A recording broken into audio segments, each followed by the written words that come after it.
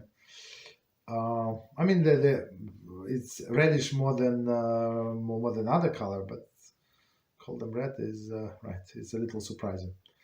Would be correct to think a person who has never seen these skin colors would not be able to bless over convert who has the skin colors.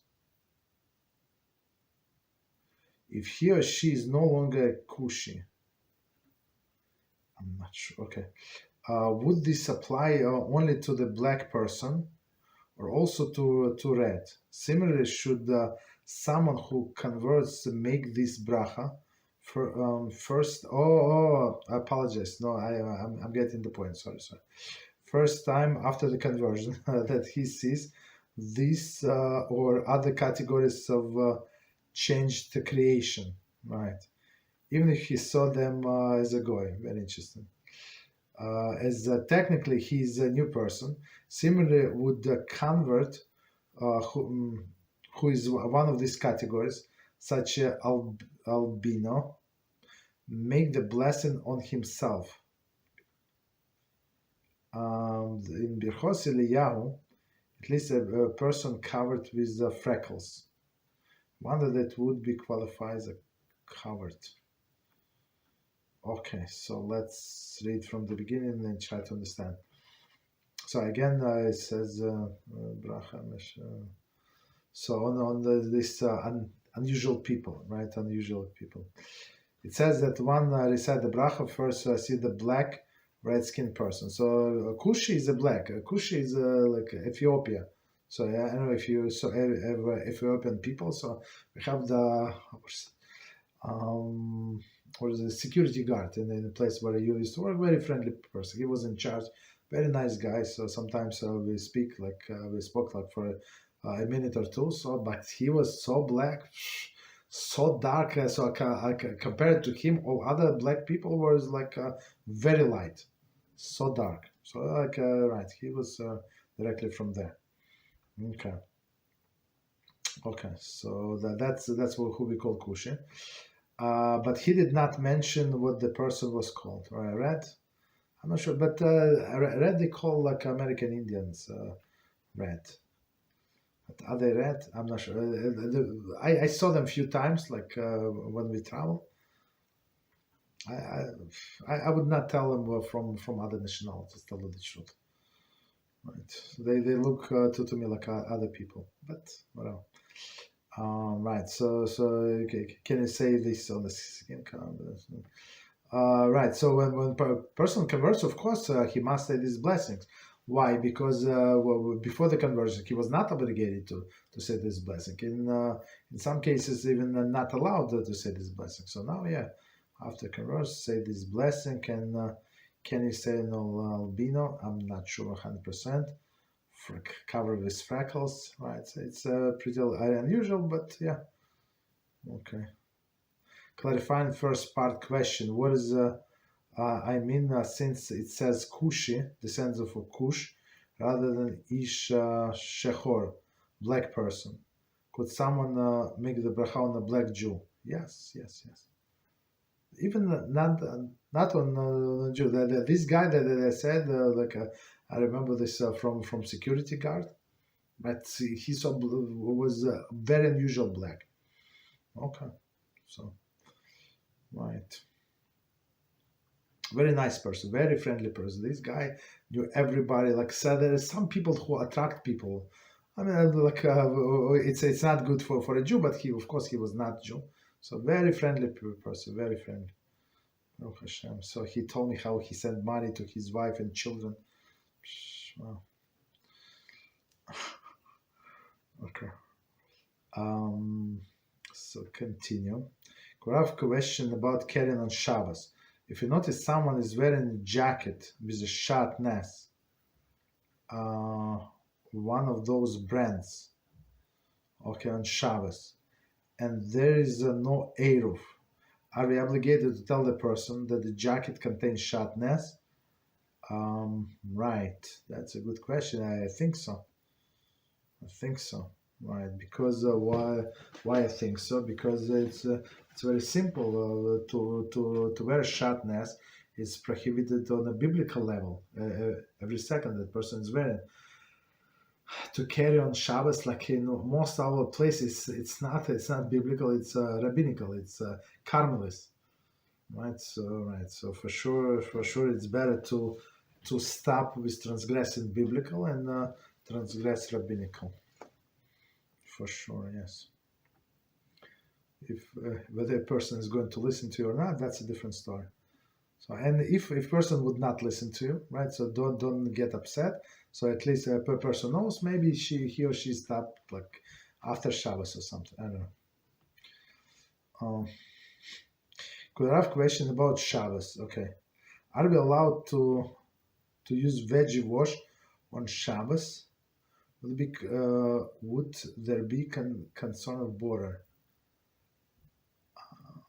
I'm not like veggie. So what is a veggie wash? Veggie wash is like some soapy solution. It has some formula to dissolve this thing that they put around like on apples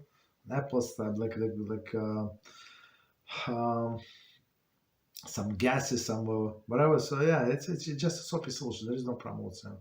So same as we can use sometimes it just so we know, just so we know. Some people use dishwashing soap to use to wash their vegetables. Just so you know. I mean, what's the difference? I'm not sure what's the difference, but this, of course, if it's this dishwashing soap is of it's kosher, meaning it's edible. So right, so there is no problem. Okay, but right, so you can use this or that. So they're both allowable on Shabbos.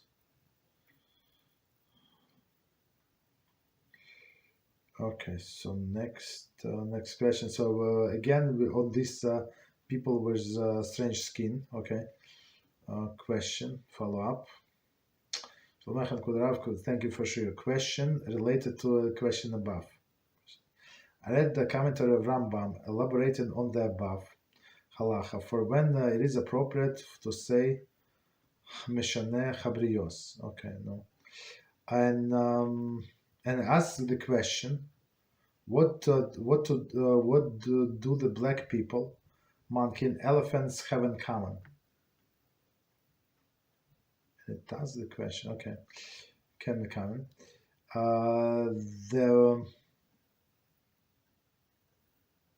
They were extremely rare to see in Israel in the Arabian Peninsula, and its rarity in the area was the core of rationale behind this halacha. I'm not sure. I don't think it's from Rambam.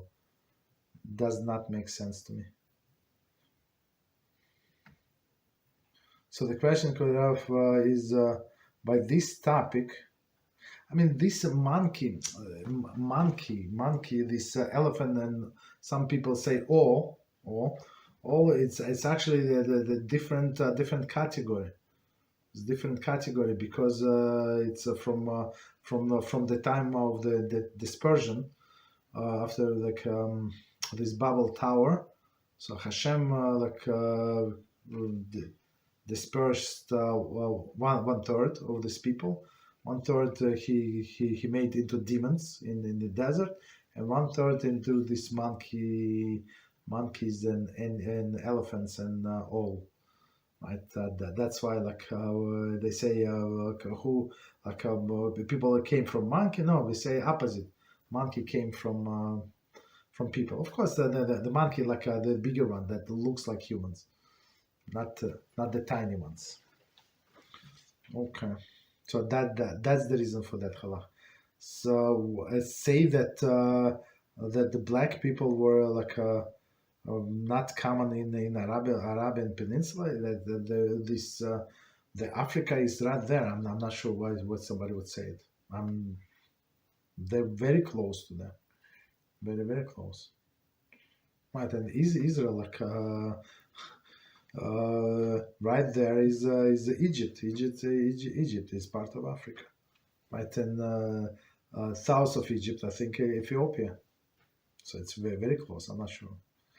Okay, so I mean I don't want to spend time of this. It's one of these things that just drain our time and energy. Okay, but continue. So the question by this logic, would the fact that Yidden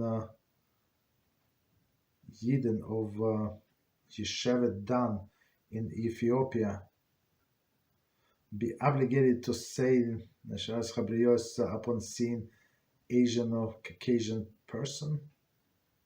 I think so. Right. So, but yeah, because those people were very rare. Right. So next one, such is in the pattern to reverse the rights of the produce to sell certain product is halacha. I'm not sure what is it relate to. Is there such a thing as a patent? I'm sorry, patent to reserve the rights to the produce to sell in a certain products in halacha. Is it patent to sell certain product in halacha? It's a good question. I'm thinking about it. I cannot remember anything about it. I mean, it's a free market. Whoever wants to sell something, they can. But a person cannot, like the example that we gave today. So a pharmaceutical company, they invested, I don't know, like $10 billion. I mean, I'm just making up. And they developed this medicine, these pills, this procedure, this whatever they develop. So now, like, if somebody knock off, I mean, these people are going to lose money. But while the primary provider, they can charge basically any price. They want to get their money back. Not only to get the money back, they want to profit. But is it such a thing in halacha? I mean, like from Jewish perspective, if it's not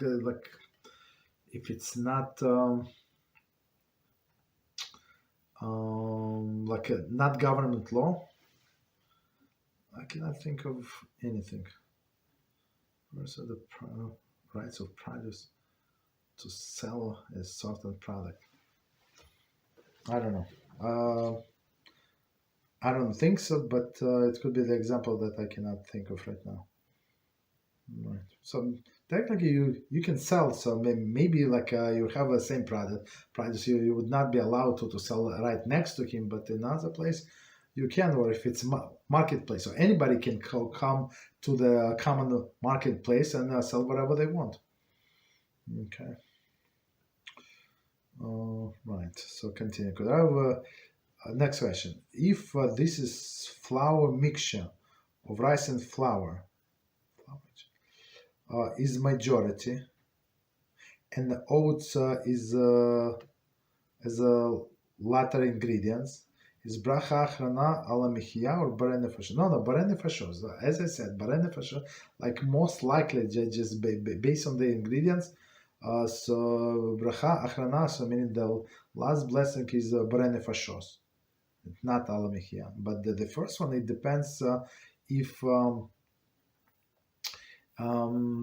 first one is depend if you can feel it, if you taste the oats flour. Okay, so right. So even if it could be minority, so even 10%, but you can taste it, so you would say Baremine Mizoines. Okay.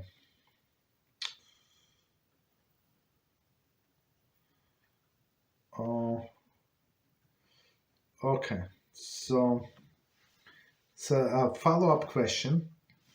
So the original question was if you notice that somebody's wearing a jacket of Shatnez, with Shatnez, one of those brands on Shabbos, right? And there is no Eruv. Are we obligated to tell the person about the Shatnez that contains? We said yes.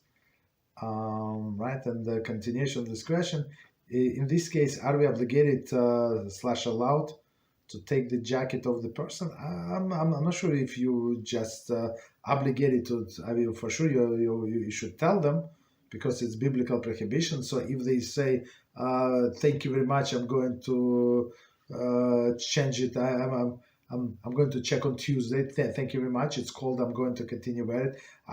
Do I have to go into the fight and remove from them? I don't think so.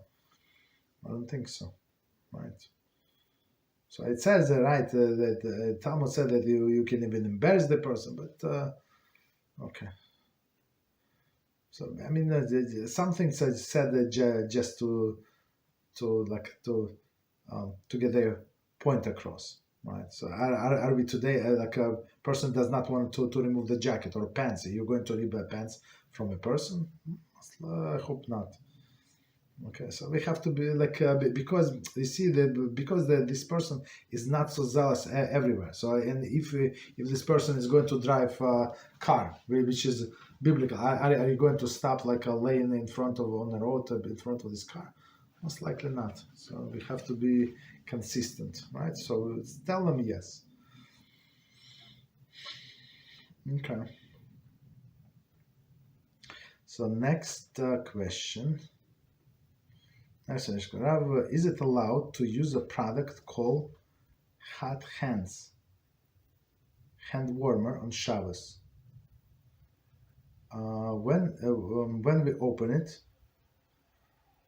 an oxidizing chemical process happens which warms up the material inside. This was the explanation of how it works. Hot hands hand warmer works by exposing the mixture of iron powder, activated carbon, and salt to air. Okay, so air reaction, which trigger the oxidation reaction, essentially rustling.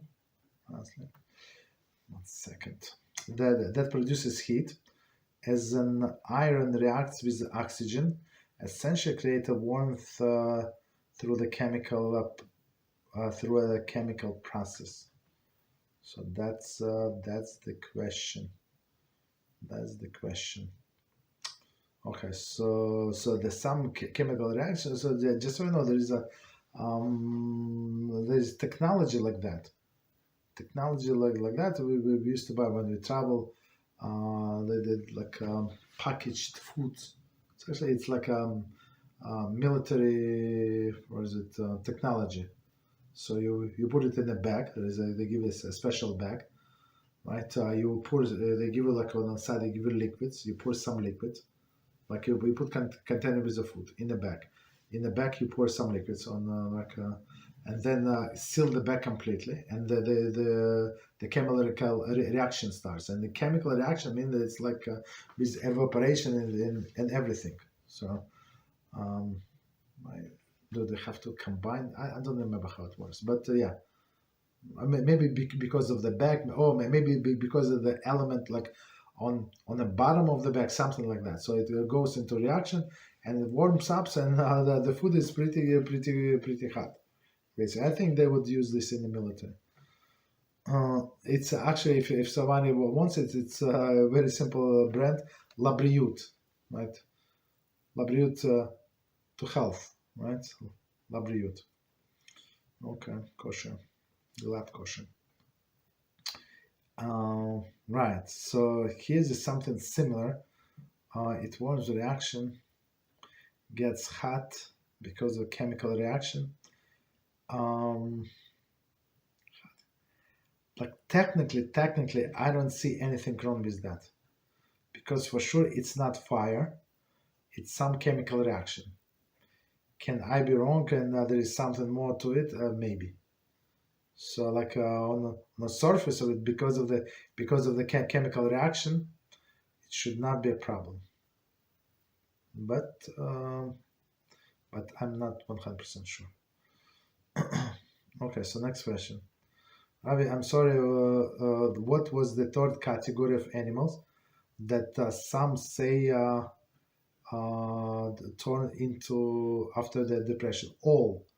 OWL, I think it's spell, like a bird that, like a night bird that can twist their head 180 degrees. That's all, I think. That's how they call it. And if you think about it, so it's it looks like a human. I think so. All other birds have eyes from on the back of their head. So the back is like a little prolonged, and have eyes on the back. But all has eyes like in front of their head. So, in this sense, they look like human. Right. Once, like a long time ago, we went to one of the local zoos. Not long, I mean, in a different town, but it was so beautiful. There are so many owls, like from different countries or something. It was beautiful. Okay. So next question. So just so you know, I see only 2 questions left. So if somebody thinks that I'm missing something, please forward it to me. Okay. So next question. General question. When dealing with people in difficult situation, we forced to ourselves to forgive and endure out of measure for measure. But not really think that this is good for me and what Hashem wants. I wonder how can we train ourselves to have more proper intention. Very good question. Again, general question. When dealing with people in difficult situations, okay, we force ourselves to forgive or endure out of the measure for measure, but not really think that is good for me and what is Hashem wants. So meaning, okay, so the difficult situation, a person takes it as a punishment. So I deserve this, this aggravation, right? So which makes sense, right. Good measure for measure, Hashem wants. I wonder how can we train ourselves to have more proper intention, but it is in some sense a proper intention. So that's what Hashem wants, but He is trying to teach me lessons. So maybe I have to be more generous, more I don't know, more forgiving, right? Maybe I have to work on my character. That's the training, the test that I must pass. That's why Hashem put me in this pressure situation, difficult under the pressure, and see how I'm going to behave. Right, so that's what it is. So the other people are knowing, yes. Are they going to be punished for torturing me? 100%. Is it my pleasure that they're going to be punished? Absolutely not. So it's between me and my Creator, basically. That's what it is. So we have to endure. We have to continue, and right. If a person is very bad, so it's better for us to keep apart if possible, right? Because that person is going to be punished for mistreating us, for example, right? So of course we don't take pleasure for him or her being punished, but it's better to stay away from that person for his or her personal benefit. Right. Okay. So continuation of this question. Measure for measure, both are deserving it. Okay. And if we forgive a person, Hashem would forgive us more to have mercy, right? So in the court of heaven, the judge person according to our own standard. We judge according to our own standard, so it's very good, right? It says so how you would you they show you the situation. They say and they ask you how will you judge this person, and you say the slow life, kill him. He has a chutzpah, said, oh, you know what, it's actually was about you, about me, yes, 3 weeks ago. And they show you the situation, it was about you. So the person wanted to faint, basically. And this happened, this story happened to David HaMelech, right? The story is Bathsheba, when Nathan, the prophet came and said, tell him, my king, I have a Halachic question to ask you. He said, well, what is it? He said it was one rich man, one poor man. One rich man had a lot of sheep, herds and herds, thousands basically. But he was very stingy, right? And this was a poor man. He has one tiny sheep, and the sheep was like a family member basically. Right, so they sleep with them because it was cold outside.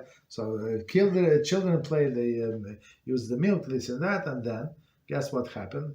When somebody came, a guest came to this rich person. So rich person, he knew that he has to like feed this guest, but he did not want to use his sheep. Well, what he did, he took the sheep from from poor person. He said he did, yeah, he did. He killed it and feed. So what should you do? David Hamelech said, kill him. So, but is it halacha? So basically, just think about it. Is it halacha for somebody stole the object like to kill him? No, it's not the halacha to pay double for right. In this case, maybe 4 times more, like something, right? Because they kill it and use the meat. Doesn't matter, but it's monetary monetary obligation, not corporal punishment. Right, but because he said so, the prophet said to David, so that's you, my friend, but that's you, my king. You that rich man, you have so many wives. This Uriah Hachiti had only one wife, and you took it from him. Like it's you, my king. And David Hamelech, he did Teshuvah, right? So in all of these cases, we deserve it, yes, right? But we also try to analyze. So instead of concentrating on the suffering from the situation, what exactly Hashem wants, lesson He wants me to learn? Me personally, that person is okay. Me, what about me? Right? What lesson? Plus, yes, measure for measure, as we said, how we judge others. We're going to be judged in Shemaim. Okay, so next question. So, a general question. It is considered a racist / improper if someone is naturally more attached to the people's special race physicality. Physically, okay. How about someone naturally finds people of special race not attractive? Okay, so again, this is considered a racist / improper if someone is naturally more attracted to people's specific race. And physically, how about someone? I mean, if somebody is attracted to a specific race, to a specific group of people, there is no problem per se. If they start like speaking or acting against other races or other people, that's would be an issue, right? How about someone naturally finds people of specific race more attractive? There is no problem. Right, we all like that. Have our flaws, right? We will like usually people like their own kind. Usually, right? Even right. But I don't. Again, if a person does not act like in a negative manner, he just or she just likes to hang out or to marry to somebody like from specific thing like race, there is no problem. Of course, I mean if it's like in a normal boundary, if a person is going to reject shidduch because she's like that and he's like that, that's stupidity. And unless they have in their mind they fix it, it's like always wrong. For example, if as we said, yeah, they have to have a right hashkafa, the same hashkafa, but on the same hand, they have to have some kind of attraction, physical attraction. Without physical attraction, we should not get married. So if he does not like these people from this country, from this accent, okay, so don't marry them. I mean, there are plenty of people from your country, wherever you like, right? But don't force yourself. And then some people they hold themselves like all their life, and then they would spit it out after they have a first fight, all the negativity, which is absolutely wrong. Okay.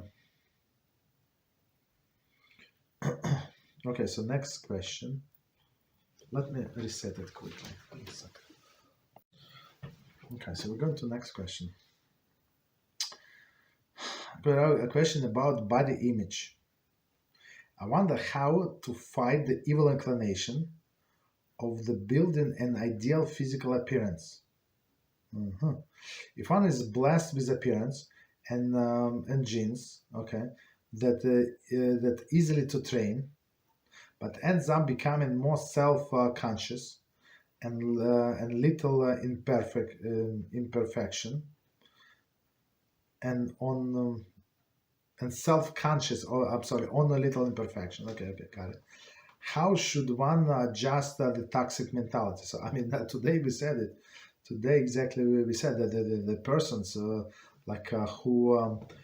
into themselves, into their looks, into the last time we said into the clothing. Today said into their looks and they everything about looks. So they are very simple. They sleep away from God, from the mitzvahs, chas v'shalom. But that's what happens because they think about how I should look even better. So people. Usually, like obese people or something like that, they don't go to gym. Who goes? Like normal people, who like I think they should not go to gym. They should sleep a little more. I don't know, do something else, like work on this spiritual part. I mean, I see that the guy was like in front of me, like walking. This tall guy, like 7 feet tall, like this huge guy, like muscles, like 5:30 in the morning. That's I mean, does he need the workout? I don't think so. But in his mind, he wants to non-Jew, right? Non-Jew. But he wants to look even better. So of course there is a problem. So again, so remember what we said today. So again, is it not allowed to do these things? It's not allowed, but as Orchos Tzaddikim warn us that like when person pays too much attention to their beauty, to their physical body, it's going to bring him or her, to the bad result. Bad result, like to the lewdness and other things. So we have to like be aware of it. Of course, the Yitzhak said, no, you just try to be beautiful for your husband. But even did husband say something? Did he does he mind? Maybe he does not mind. Or these guys. Like so they into their beauty, right? Right. So one more time. Wonder how to find the evil inclination to build the ideal appearance. Okay. If one is blessed with appearance, and the genes that is easy to train, so which is which make all of us jealous in some sense, right? But ends up becoming more self-conscious with a little imperfection. So that's not how Eitz Hara works, right? So these people, they go again 5:30 in the morning, like to live these things, like weights or something. Like what time they will wake up? I don't know. That's very funny for me, at least, right? And all of them are fit. Again, I never saw like passing the gym somebody is not fit walking there, right? So they also look for imperfection and want to be even more perfect. And people who needs to be there maybe to do workout, they're not going there, right? So toxic mentality for sure. That's the first step. To understand its toxic mentality, and the Eitz Hara is going again. So Eitz Hara said, "Oh, you know what? And that's my client. That's my client. He or she is already on a path. Just have to give them some things. So it's to put like us to be self-conscious about some imperfection. So other people would die to have only this imperfection, right? Right. So that's what it is. We try to stay away from this, and. Stay away. So maybe don't look at the mirrors as much. So that's I think for men and for women. Continue. Thank you, Kodra, for this. In this case, okay. So continuation. Should one fight back when the Eitz Hara says it is for a future husband? Constructively, and this is the mitzvah. Yes, for sure. So as we had the video about this. So if it's a future husband, for example, we're talking about woman, right? So Hashem is going to send her Chaim. Chaim is like a beauty that he was going to be so attracted, like it says about Esther. So according to some opinion, about Esther, so she was 86 years old, right? And she was in a greenish complexion. Meaning she was we don't call the beauty queen this greenish, or like she was hunchback or something, right? And 86 years old, right? And she was competing. So in some, right, if you remember the story, so this what is it? Achashverosh, not Achashverosh. Haman, right? So he said that he gave idea to Achashverosh to bring all of the most beautiful women um, from the whole kingdom and show. So meaning in his eyes, so he was a judge basically. So in his eyes, this Esther looked better than other women. How is it possible? Because Hashem decided that he's going to like her, right? Did other people like her? Maybe not, but who cares? He liked her. Understand? So it's we cannot train for this. When the times come and this husband is going to like her no matter what. Even if she's overweight, even if she's has a pimples, schmimples, everything, he's going to like her.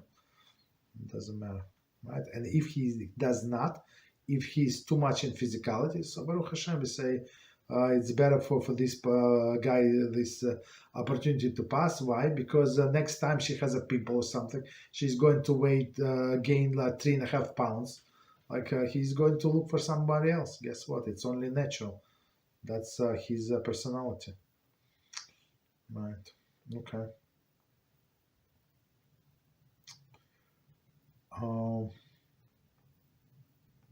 Okay, so we have continuation on the question, measure for measure. So just to quickly review the question that we answered before. So we said the different difficult situation.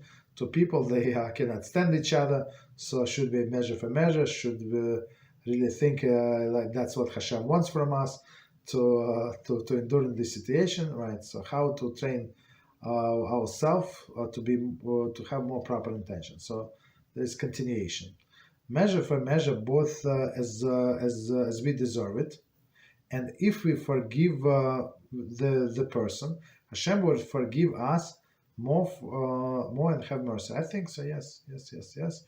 And continuation, right? So meaning we forgive that person, and again we always must be forgiven because why? Because again it's all came from Hashem. This person is just a mailman who brought us as an invitation to the court. That's it. Did he cook the case against us? Did he cooperate with the investigation? Is he a false witness? Nothing. Right, nothing is somebody else. In this case, it's Hashem. So if you keep it in mind, so you should not be upset with all of these people.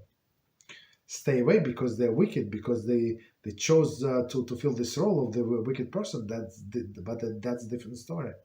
But to get upset at them is not proper attitude. Okay, so continue. So continue on this question.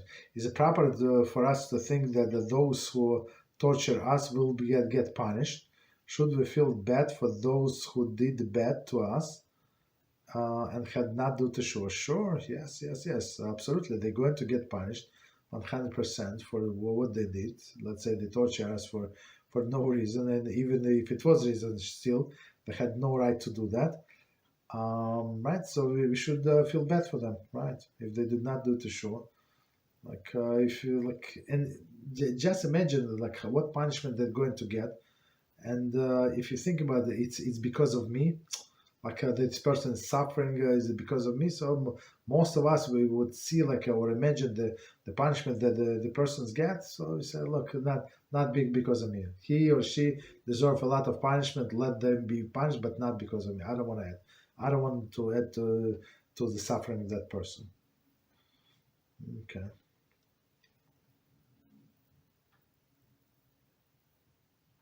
Okay, disconnect. No problem. Okay.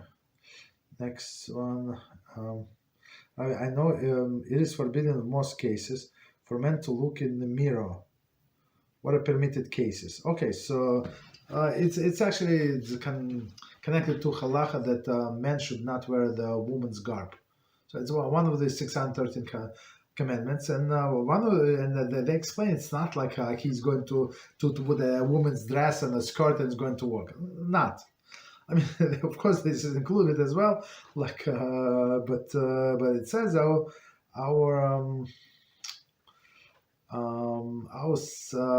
sages say, so it means actually not to do all of the things as women do. So they they shave in some place. So we should not, men should not shave. So women, it's normal for a woman to look at the mirror. I mean, as we said, don't overdo it. Don't overdo it. Right, right. But for a man, of course, it's not proper to stare as men do today, and like younger, especially younger people, right? They do their hair with a gel like this, like that, perfect. You see every hair like he comes from house, right? So it's not from a barber shop. Every hair like exactly amount like amount of gel. Everything on its place. It's like too much. I don't look at the people, but sometimes you cannot notice. You have to be blind not to notice how the person is a perfect, right? Exactly perfect every time. So of course, this person, it's not proper to spend so much time in front of the mirror. But for a man, normal man, to look at the mirror to see if I don't have anything on my beard or some, on my face, do they have some, I don't know, like spots or something, like normal, right? Right, so there is no problem to check ourselves. I see that I have. Do I have any spots? Do I have this, that? Okay, so that's it. Like, how long does it take? 15 seconds, right? And you can go outside. Yeah, we have to be presentable, right? You have a mirror, that's it. Or you have a mirror, like to check. Well, we're sure everybody's using a mirror to see it tefillin. Yeah, you can touch tefillin. Yeah, it's true. But can you see exactly? So like sometimes I move like tiny bit or a little higher, a little higher, like a little to the left, to the right. I mean, because you cannot. I mean, me personally, I cannot feel that exactly point that where tefillin must be. So right, we have mirrors to check. But again, for women there is no problem. Right, but for men it is a problem. So again, for a short period of time, before you go outside, you check yourself. There is no problem. Right. So this person is going to sleep. So he's actually in Europe, just so you know. He's in Europe. It's I think it's he has to get up soon. Right. It's I think it's he told me 6 hours difference. 6 or 7. Very nice person, Baruch Hashem. All right. So I don't see any questions. Any more questions? So if I mix something, let me know, because I'm going to tell you why. I have a technical issue. I'm not sure what it means. I was trying to fix today with my Skype. Some messages did not update. I have no idea, but yeah, answer on the question. Yeah, no idea, but that's what it is. So thank you very much for learning with us. Please join us tomorrow. Tomorrow we're going to continue with our kosher kitchen. Thank you very much and good night.